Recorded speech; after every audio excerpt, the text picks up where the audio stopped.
নমস্কাৰ মই নয়ন physiotherapist from Guwahati. আজি আমি এই ভিডিঅ'টোত এটা অতি গুৰুত্বপূৰ্ণ বিষয়ৰ ওপৰত আলোচনা কৰিম, যিটো বিষয় প্ৰায় জনা প্ৰয়োজন, আৰু সেইটো হৈছে চাৰ্ভাইকেল ৰেডিঅ'গ্ৰাভিটি, মানে আমাৰ ডিঙিৰ পৰা হাতলৈকে বিষ নামি অহা বা হাত জিনজিন কৰা। আজি মই আপোনালোকক এই ভিডিঅ'ত কেইটামান এক্সাৰচাইজ দেখাই দিম, যিকেইটা কৰাৰ পিছত আপোনালোকে এই বিষয়ৰ পৰা মুক্তি পাব পাৰিব।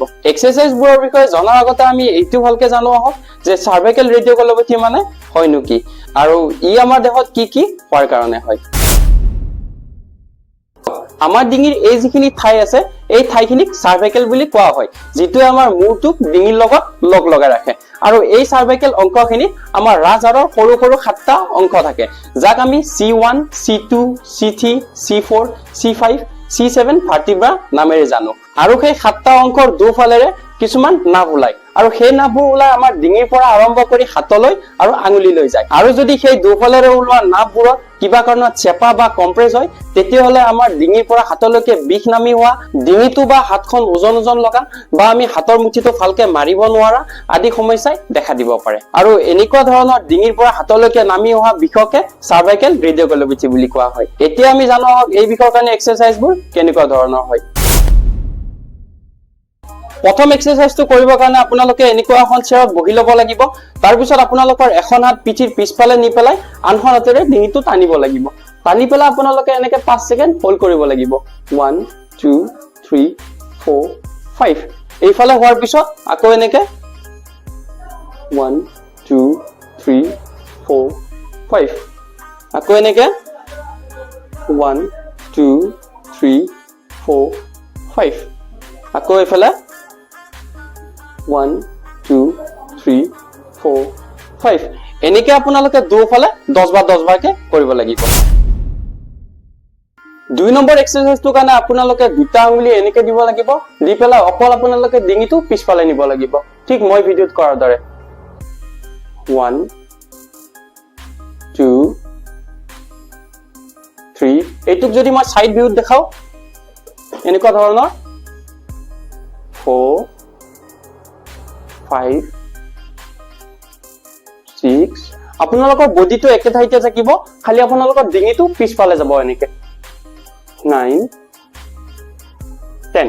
এনেকে আপোনালোকে 10ৰ পৰা 15 বাৰ কৰিব লাগিব। তাৰপিছত 3 নম্বৰ এক্সাৰচাইজটোৰ কাৰণে আপোনালোকে এনেকুৱা ধৰণৰ এখন টাৱেল ল'ব পাৰে, বা মোৰ দৰে গামোচা ল'ব পাৰে। লৈ পেলাই আপোনালোকে ডিঙিটোৰ পিছফালে দিব লাগিব।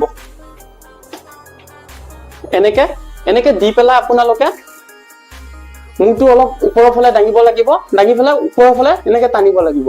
টানি 5 ছেকেণ্ড হোল্ড কৰিব লাগিব। 1 2 3 4 5। আকৌ এনেকে ৰিলেক্স। 1 2 3 4 5। আকৌ এনেকে 1 2 3 4 5। আকৌ এনেকে 1 2 3 4 5। এনেকে আপোনালোকে 10ৰ পৰা 15 বাৰ কৰিব লাগিব। 4 নম্বৰ এক্সাৰচাইজটোৰ কাৰণে আপোনালোকে হাতখন এনেকে উল্টাকে নি পেলাই এনেকে কৰিব লাগিব। কৰি পেলাই আপোনালোকৰ ডিঙিটো বিপৰীত চাইডে হালাই দিব লাগিব। হালাই পেলাই আপোনালোকে 5 ছেকেণ্ড হোল্ড কৰিব লাগিব। 1 2 3 4 5। আকৌ এনেকে 1 2 3 4 5। আকৌ এনেকে 1 2 3 4 5। এনেকে আপোনালোকে 10ৰ পৰা 15 বাৰ কৰিব লাগিব।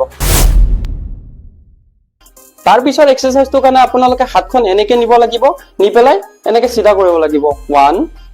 আকৌ এনেকে 2 3। আকৌ এনেকে 4। আকৌ এনেকে 5। এইটো কৰোঁতে আপোনালোকৰ হাতখনত অলপ ষ্ট্ৰেচিং ফিল হ'ব। এনেকে আপোনালোকে 10ৰ পৰা 15 বাৰ কৰিব লাগিব। আজিলৈ এইখিনিয়ে। আপোনালোকৰ যদি কিবা ফিজিঅথেৰাপি এক্সাৰচাইজ ৰিলেটেড কুৱেশ্যন আছে, তেতিয়াহ'লে মোৰ এই ভিডিঅ'টোৰ তলত কমেণ্ট কৰিব পাৰে। মই আপোনালোকক নিশ্চয় সহায় কৰিব ট্ৰাই কৰিম।